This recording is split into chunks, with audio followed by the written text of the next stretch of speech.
ደጅሽ ላይ ቆሜ ስለምንሽ ባርኪኝ እናቴ ማርያም ስልሽ ተደላደለልኝ ሕይወቴ ባንቺ በእናቴ በእመቤቴ።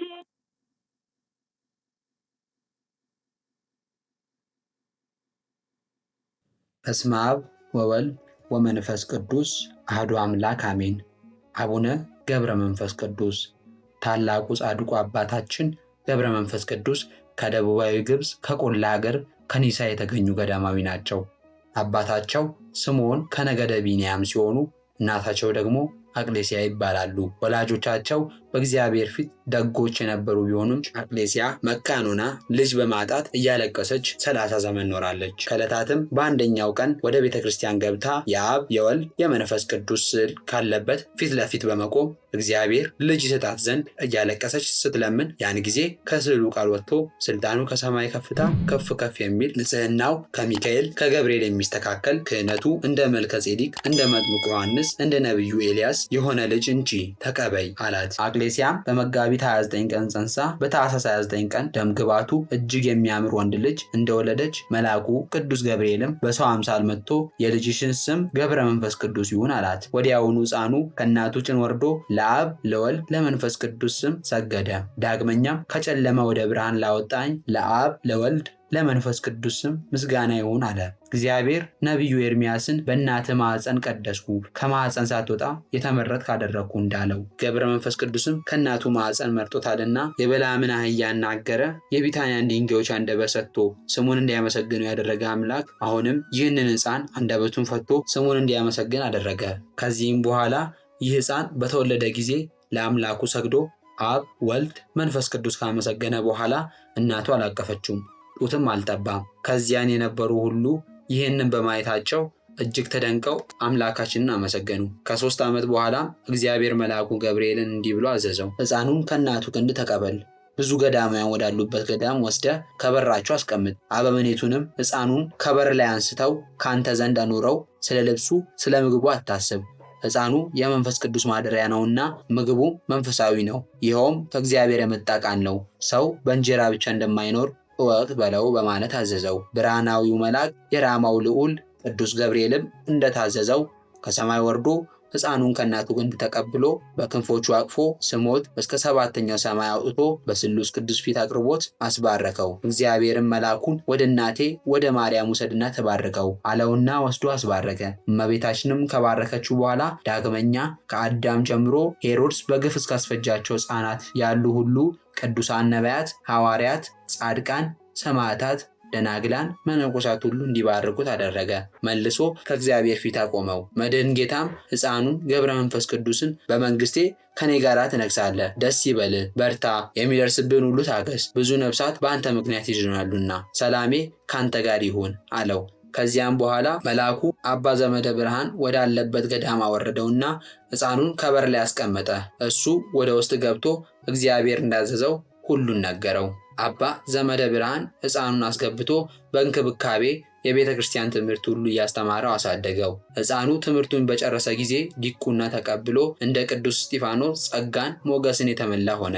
ፍጹም የእግዚአብሔርን ጸጋ አድሮበታልና ስራ ሁሉ በእውቀት የተመላና የተቃና ሆነ።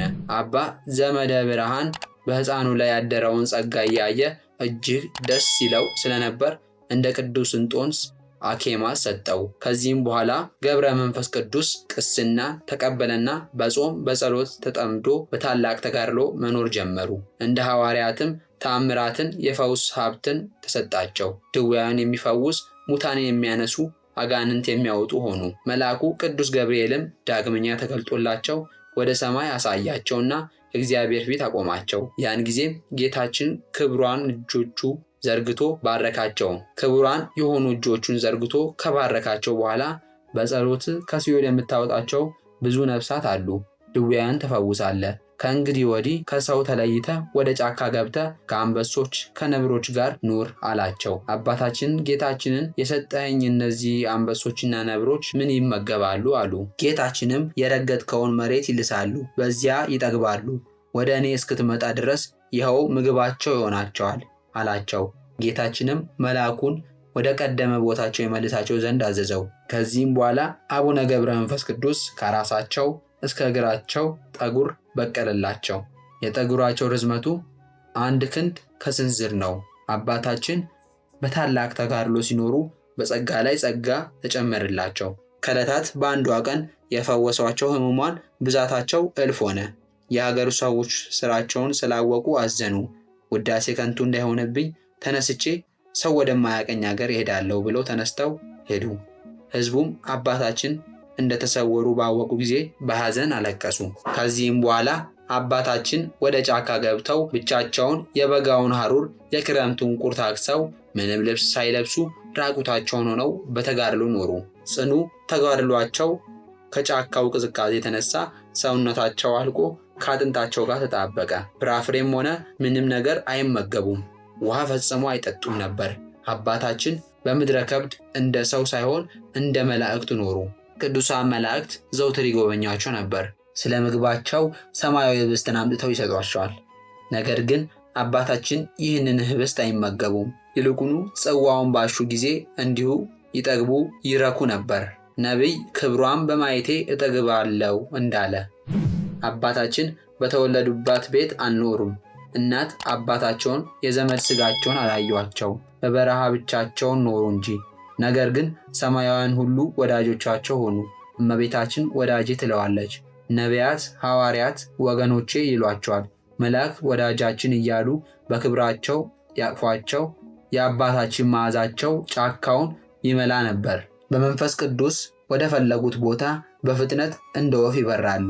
ስለተሰጣቸው ጸጋ የበረሃ እንስሳ ሁሉ ያገለግሏቸዋል። አባታችን ሁልጊዜ እንዲህ ይሉ ነበር። የሚጣፍጥ ምግብን መውደድ ኃጢአት ያመጣል፣ ሞትን ያስከትላል። ክንፍ ያላቸው የሰማይ ወፎች እንኳን በመብል ምክንያት ይጠመዳሉ።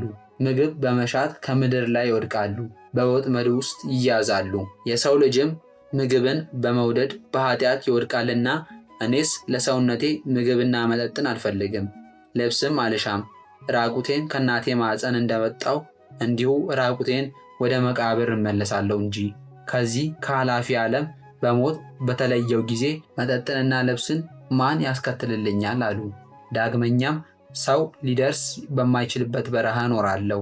ነጣቂ ተኩሎችና አራዊቶች ባሉበት እነሱ እንዲበሉኝ ስጋዬን እጥላለሁ። ዳዊት በመዝሙሩ የጻድቃን ስጋቸው ለዱር አራዊት ነው እንዳለ እኔ ክፉ አውሬዎች፣ ተናዳፊ እባቦችና ዘንዶች ወዳሉበት እገባለሁ፣ ምግብ እሆናቸው ዘንድ እወዳለሁ በማለት አባታችን ራሳቸውን ለሞት አሳልፈው ይሰጡ ነበር። ነገር ግን አራዊቱ ሁሉ እየሰገዱላቸው ይገዙላቸው፣ ከእግራቸው በታች ይተኙ ነበር። ለጸሎት እንደሚታዘዝ ደቀ መዝሙር ይታዘዙላቸው ነበር። ለጸሎት በሚቆሙ ጊዜ አብሯቸው ይቆማሉ፣ በፊታቸውም ይጫወታሉ።